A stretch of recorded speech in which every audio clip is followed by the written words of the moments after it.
The chaotic streets, open defecation, the Ganges River turned into a floating garbage dump, and a general disregard for public order. Why is India like that? Why is India like what? As a white European man, why do you feel the need to embarrass yourself like this? Now, granted, I may not be Indian, but I'm also not a racist, so I will still look at this video and dismantle it. The chaotic streets. That is actually a religious ritual known as, and please excuse my pronunciation, I may butcher a lot of Indian words, Gore Haba, marking the end of Diwali, which is known as the 5-day festival of lights. This practice is believed to bring prosperity and good fortune, as well as healing and purification properties. And most importantly, it creates social cohesion and breaks down very important social barriers that have been enforced by the super rigid caste system. Now, supposed benefits aside, whether or not you agree with this practice is completely irrelevant to the fact that it's a cultural belief. It's none of your business. It's not your culture. Open defecation. This is just disgusting, because you don't even stop for a single second to realize that this issue is not just a lack of hygiene. A study by Gupta et al., for example, explains that soaked pit latrines are seen as ritually polluting and socially undesirable. They're also too expensive for large portions of village populations. Combined with a lack of education about the health detriments of public defecation and hygiene, this issue poses a greater threat than for Western societies. By the way, the country is trying to build more toilets and has been doing so for the past years. A mission known as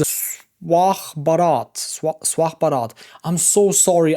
These images have sparked intense criticism of Indian culture, especially now, as Indians make up the vast majority of work-related visas. Yes, that's true, but conveniently you forgot to mention that these immigrants are skilled workers, the top 1% of educated professionals in fields like IT and healthcare. And by the way, many of those visas are for people that are already studying in their respective countries. A random video of chaotic streets in a metropolis cannot be equated to the top 1% of workers in a country. It's really funny that he tries to argue that this culture shouldn't be imported, when in fact, Indian Americans and Indian Europeans have among the highest median household incomes and the lowest crime rates of any demographic in many Western countries. So if you thought that he couldn't get any more stuff wrong, he's also not the best at history. Academics love to blame colonialism. Yeah, that's what decades of exploitation will do to ya. It's their favorite excuse for why underdeveloped countries are the way they are. But for once, they actually might be pointing in the right direction. Are we actually agreeing on something? Though not in the way they think. Oh, Jesus. And I actually thought we had some common ground for once. Over the last 1,000 years, India has effectively had no truly united or stable period of self-rule. That's totally not true. He completely forgets to mention the Vijayanagara.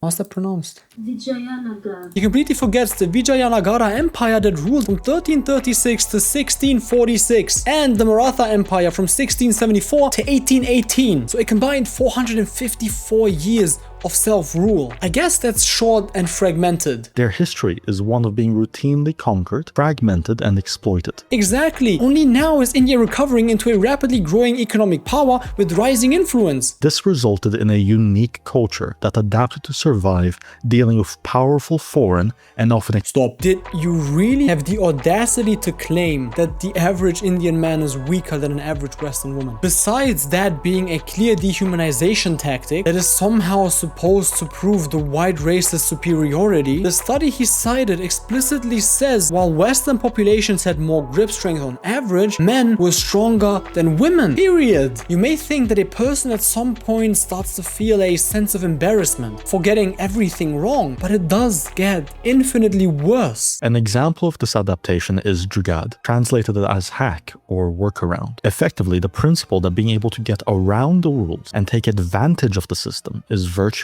Actually, it refers to an immediate, inexpensive, and innovative solution to a problem for which no expensive solution is available, and is even praised among prestigious high schools like Harvard. He makes it seem like this concept would cause the collapse of Western civilization, when it actually just promotes innovation and creative thinking. A famous parable of Jugaad was when the British Raj attempted to solve a cobra problem in Indian settlements. Indians were being killed en masse by a massive infestation of cobras, so the British created a program. Anyone who killed a cobra would be rewarded. But those who possessed Jugaad, they began to breed cobras, raise them, and then kill them for a reward. When the British saw how the system was being exploited, they ended the rewards. It's not about taking advantage of a system. It just means the unintended consequences of a proposed incentive scheme. In the West, these individuals have been seen with contempt. But in India, They have Jugaad. Nowhere in Jugaad is this seen as virtuous. This is just completely disingenuous framing that is supposed to make you believe that the Indian culture thrives on exploitation and tricking the system. The Cobra story that he's talking about, by the way, has barely any historical evidence. Even if true, everyone would have sought to maximize their own profit. The real issue here was the incentive system that the British proposed, rewarding intermediate steps instead of the final outcome. It's crazy how he just diagnoses a whole population as self-interested psychopaths based on faulty definitions and the actions of a few individuals with corrupt morals in a probably fake story. Which brings me to the next adaptation, Izzat, which the West translates as honor, but in reality functions more like prestige or social power. Izzat, at its most basic, is how others see you, specifically how important you are. The definition of Izzat that I found refers to either maintaining family honor, which is usually how the older generations tend to define Izzat, or as younger generations see it, basic respect towards the older generations and their traditions that maintain Izzat. It's not the virtue of not having to do anything. Where did you even get that definition? And the biggest marker of importance is that no one can make you do anything. In the West, we are honor-bound to keep our streets clean and not litter. But in India, that's a weakness. That's having low izzat, because you're being forced to do something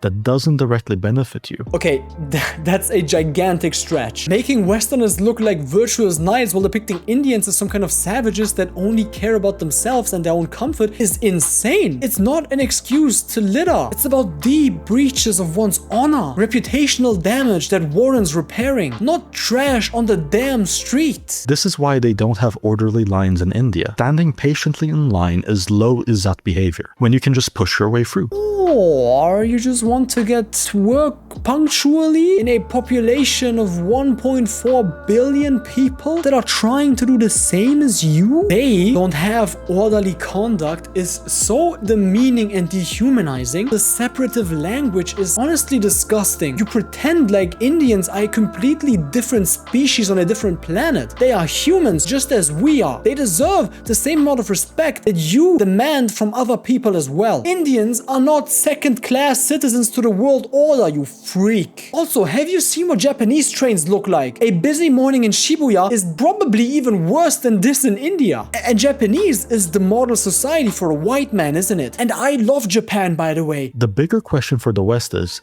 do we really want to import this cultural game by mass immigration? You know, I can also cherry pick a clip of a white man groping a young woman in Asia, or even worse, doing inappropriate stuff to minors. But I'm not a disingenuous scumbag who discriminates against anyone except for his own small group of white supremacists. India, you may have issues like every other country does, but you're still fucking awesome and you should be proud of your culture. Let's spread some love instead of hate. I'm getting sick of it, because in the end, we're all human. See you in the next one. By the super rigid caste system. Caste system? Caste. Caste. Caste. Caste system. Caste system. Because he completely forgets to mention the Vijayanagara. Vijayanagara Empire. Entschuldigung, Herr Kniepig. Ist der neu vertragt? Vijayanagar. He completely forgets the Vijayanagara.